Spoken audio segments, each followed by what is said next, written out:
untuk membersihkan hati dan pikiran kita, sekaligus meluruskan niat kita, itu kurang lebih ada 5 hal yang dapat ditempuh. Terutama mohon ibu bapak ya, tolong perhatikan yang 5 ini dan amalkan, aplikasikan, contohkan kepada anak cucu kita. 1, caranya dengan banyak membaca dan mengkaji Al-Quran. Di antara fungsi membaca dan memahami bacaan Quran itu adalah salah satunya membersihkan penyakit-penyakit yang ada di dalam jiwa kita. Ada 2 jenis penawar. 1, penawar obat fisik, dikenal dengan dawa. Penyakitnya daun, obatnya dawa. Jadi kalau kita berobat ke dokter, diberikan resep, kemudian obatnya berbentuk kapsul atau tablet, itu dalam bahasa Arab dinamakan dawa, obat fisik. Yang kedua, ada namanya obat jiwa. Dan obat bagi penyakit yang memang sudah tidak bisa ditangani lagi oleh makhluk. Jadi ini puncak segala penawar, dinamakan dengan syifa. Dinamakan dengan syifa. Quran itu, di antara fungsinya adalah menjadi syifa, penawar, obat, penghilang penyakit-penyakit yang ada di dalam jiwa, sekaligus mampu menyembuhkan penyakit fisik yang sudah tidak bisa lagi ditangani oleh dawa. Apa dalilnya? Harus ada dalil ya. Quran surat Al-Isra, surat 17 ayat ke-82. Quran surat Al-Isra, surat 17 ayat 82. Wa nunazzilu minal Qur'ani ma huwa shifaa'un wa rahmatun lil mu'minin. Wa nunazzilu minal Qur'an, dan kami jadikan, kami turunkan di antara ayat-ayat Quran itu yang bila sering dibaca, dipahami dengan baik, diamalkan kandungannya, itu bisa membersihkan jiwa, menjadi penawar bagi penyakit-penyakit jiwa yang sering meresap ke dalam diri kita. Wa rahmatun lil mu'minin, sekaligus menjadi rahmat, kemudahan dalam mengiringi aktivitas yang kita jalani di dalam aktivitas keseharian kita. Itu yang pertama. Jadi ibu bapak kalau punya putra, mau cerdas di sekolahnya, mau bagus belajarnya, itu tolong perhatikan bacaan Qur'annya. Semua orang Islam yang pintar-pintar, kita tidak usah berbicara zaman sahabat ya, masa-masa keemasan Islam saja setelah tabi'in, semua ulama, semua cendekiawan, semua ilmuwan yang akan mempelajari ilmu-ilmu hidup, ilmu-ilmu kehidupan, ada matematika, biologi, fisika, kimia, semuanya mempelajari Quran dulu. Ibnu Sina, Al-Kindi, Al-Farabi, Al-Ghazali, Ibnu Rushdi, Al-Khawarizmi, Al-Bantani, Al-Bituni, semuanya dari Quran dulu. Ibnu Sina yang dikenal dengan pakar kedokteran, usia 17 tahun sudah menjadi dokter spesialis, rujukan para dokter di masa itu usia 7 tahun sudah hafal Quran. Usia 7 tahun.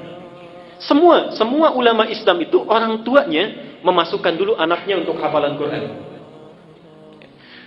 Apa di antara keunggulannya? Orang-orang yang hafal Quran itu rata-rata ingatannya terbuka, kecerdasannya meningkat. Ibnu Sina itu dikenal hampir sulit lupa. Dan kalau lupa, itu tidak membuka buku, Pak, Ibu. Datang ke masjid, sholat 2 rakaat, itu ingat kembali. Ibnu Sina. Kita hampir mirip ini. Cuma bedanya kalau kita sholat, semua ingat. Ingat, saya sampaikan 3 amalan yang sifatnya sangat unik karena saling bertentangan. Ini 3 ibadah. Saking uniknya pahalanya besar. 1, ibadah yang bila dilakukan tidak melahirkan rasa bosan, tapi cepat mendatangkan kantuk. Ibadah yang bila dilakukan tidak melahirkan rasa bosan, tapi cepat mendatangkan kantuk. Baca Quran. Baca Quran.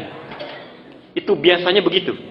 Kalau baca internet, majalah, koran bisa 1 jam. Baca Quran 5 menit saja sudah pegang mushaf, sudah ngantuk. Sampai kaget mic. Berarti betul. Yang kedua, kan tidak ada sampai sekarang orang bilang saya bosan baca Fatihah, gitu ya. Pasti terus. Tapi baik dibaca dalam sholat ataupun biasa itu cepat ngantuk. Yang kedua, satu amalan yang dilakukan saat bersamaan, mengingat sesuatu yang lupa, sekaligus melupakan sesuatu yang diingat.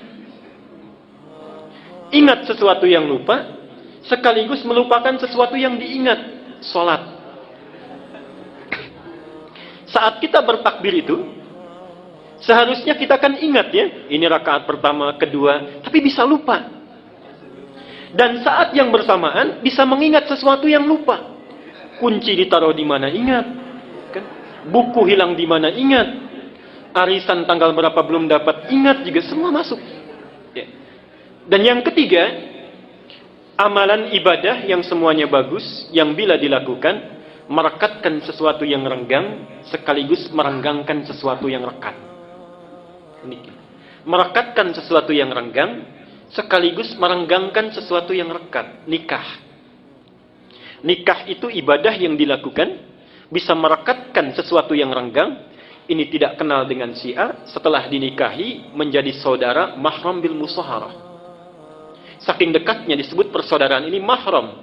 Artinya anak yang tadinya belum bisa melihat aurat ibunya yang tidak pakai kerudung, sekarang boleh melihat ibunya rambutnya tanpa hijab.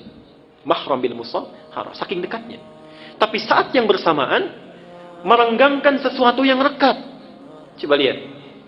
Ada anak perempuan dikandung, berat ibunya mengandung, dilahirkan berjuang hidup dan mati, diasuh, nakal, menanggung malu, dibawa ke pesta mempermalukan, dibawa ke masjid main-main, itu kan?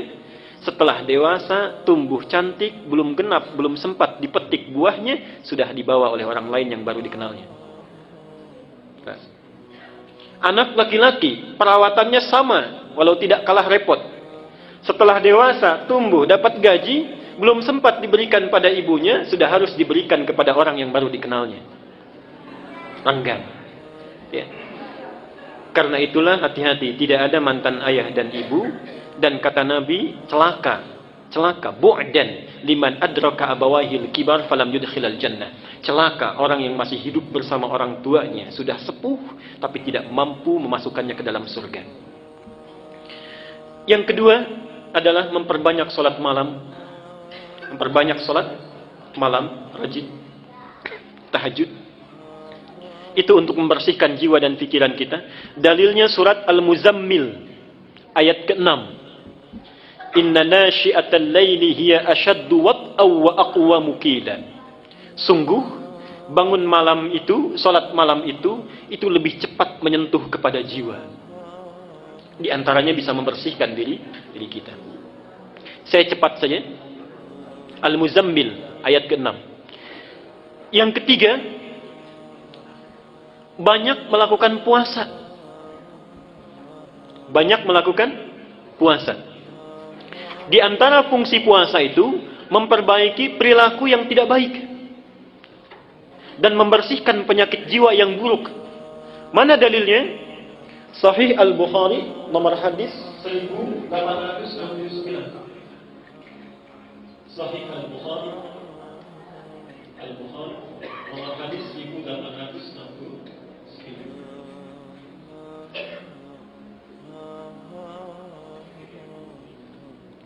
Kullu amal ibni Adam lahu illa siyam fa innahu li wa ana ajzi bihi. Setiap amal anak Adam itu untuknya kecuali puasa, maka dia untukku dan aku yang memberi pahalanya. Terusannya apa? Diteruskan oleh Nabi, fa inimruun qatalahu aw syatamahu, maka jika ada seseorang yang memprovokasi dirinya untuk mengajak berkelahi, untuk mencaci dirinya, untuk berbuat yang tidak baik, maka katakanlah, kata Nabi, inni shaimun marrataini. Katakan saya puasa, saya puasa. Jadi fungsi puasa itu untuk menahan dan memperbaiki diri dari perilaku-perilaku yang tidak baik. Yang keempat, masih ibadah. Yang keempat, memperbanyak istighfar dan bertakarrub kepada Allah. Memperbanyak istighfar dan bertakarrub kepada Allah, khususnya di penghujung malam menjelang waktu fajar. Khususnya di penghujung malam menjelang waktu fajar. Dalam bahasa Quran disebut dengan sahar istilahnya. Wabil ashari hum yastaghfirun. Surah Az-Zariyat, surah ke-51 ayat ke-18 dalilnya. Wabil ashari hum yastaghfirun. Dan yang kelima, yang terakhir, memilih teman yang baik, berkumpul dengan orang-orang yang soleh.